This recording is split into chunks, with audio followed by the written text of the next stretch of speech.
Like that was the game I just wish I didn't finish because it left a void.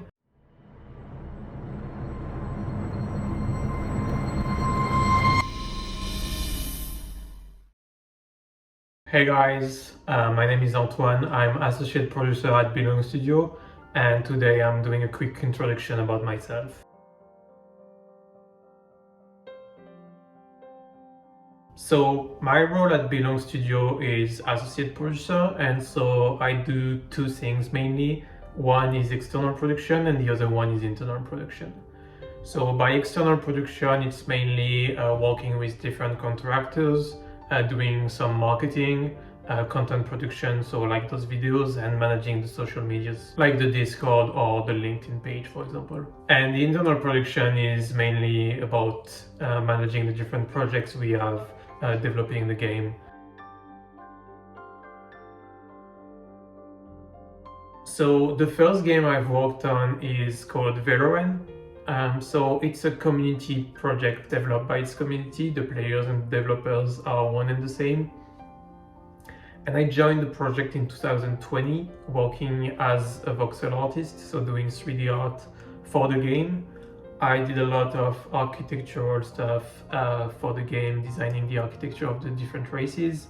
But I also did what we call the release parties, where I created maps for the players to celebrate each of our releases, and that's something that I really enjoy doing.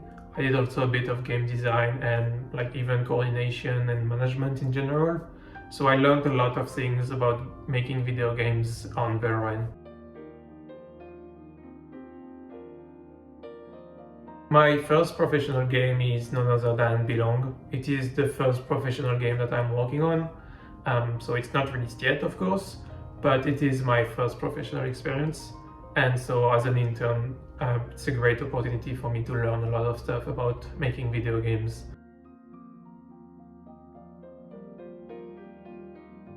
The main reason I've wanted to do video games is The Witcher 3. After I finished The Witcher 3, I started looking into the making of the game, like how it was made, because I was so amazed by the game. Like that was the game I just wish I didn't finish because it left a void. And so I started looking at a ton of contents, and I was like, there are people who made this game and I want to be doing this in the future. I want to make games in the future.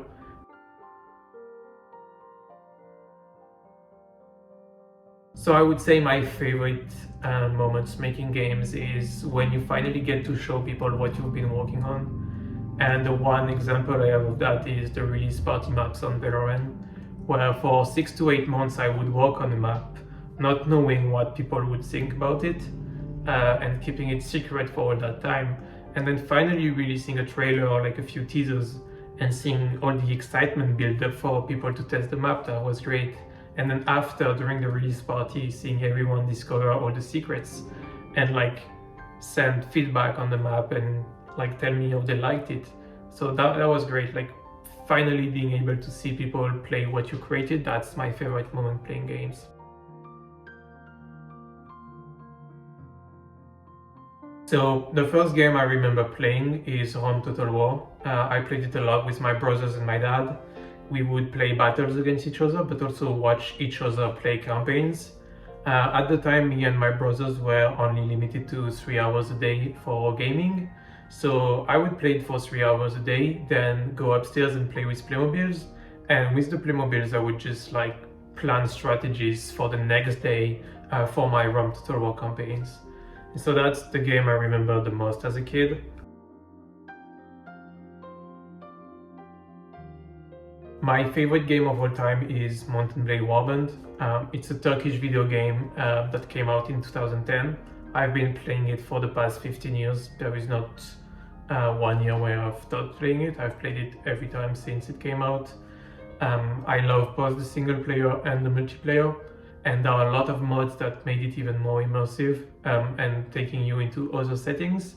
So I played a lot of the single player, but I also played a lot of the multiplayer. I played a lot of competition on it, a lot of tournaments where I met a lot of people, some of which are my best friends now.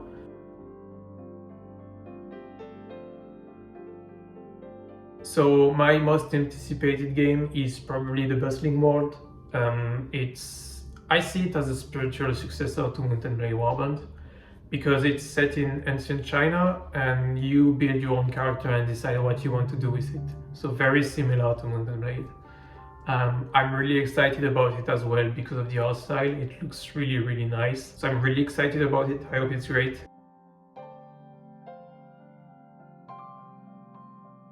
Yeah, so I have a lot of online memories, mainly on Mountain Blade Warband. It's where I met a lot of my friends, and like a lot of the games I play them with friends I met on Warband. I had a great time playing Valheim with friends during COVID. We were like playing it every day because of COVID, so we had nothing else to do. And we loved every second of it. Like Valheim was so great when it came out, but also on other games, so civilization games, making campaigns with friends, or Total War campaigns as well. Like so many games I've played in co-op because of Mountain Blade Warband, so that's why Warband for me is one of my favorite games of all time. It's not just the game in itself, but what it brought me as a person, I would say.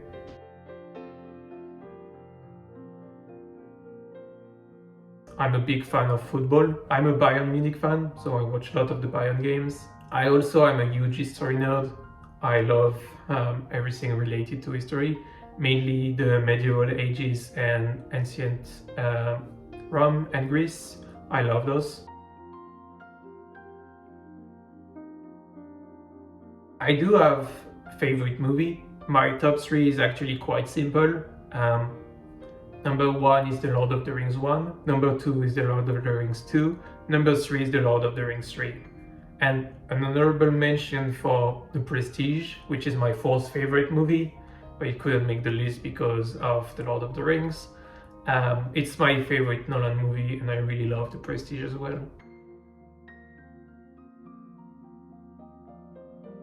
I don't really have a favorite TV series because I watch more animes than TV shows. I find animes to be more creative and like have fresher ideas in general than TV series.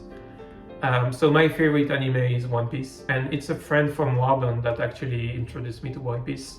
I binged it in 2 months, so I watched 1,000 episodes in 2 months while I was pursuing like full-time studies in my bachelor's degree. So if anything, it's a proof that I'm good at multitasking because I didn't miss a single minute of class and I managed to watch the entirety of One Piece in 2 months because the show is so good. But if I had to recommend one anime that I feel is a bit underrated, I would say Dororo is really great. Like the art style is magnificent, I really love it. But also like the story is it's really deep, showing like serious themes and like really heartbreaking sometimes. Like it's quite a sad show, but it's really impressive, and I feel like it has gone a bit under the radar, and I would recommend people to watch Dororo if they haven't watched it yet. So thank you guys for watching my quick introduction video. I hope you enjoyed it. Join us on our Discord because we will be holding a Q&A in the middle of June. So I hope you guys can ask your questions on the Discord or in the comments of the videos. And so thank you again for watching this video.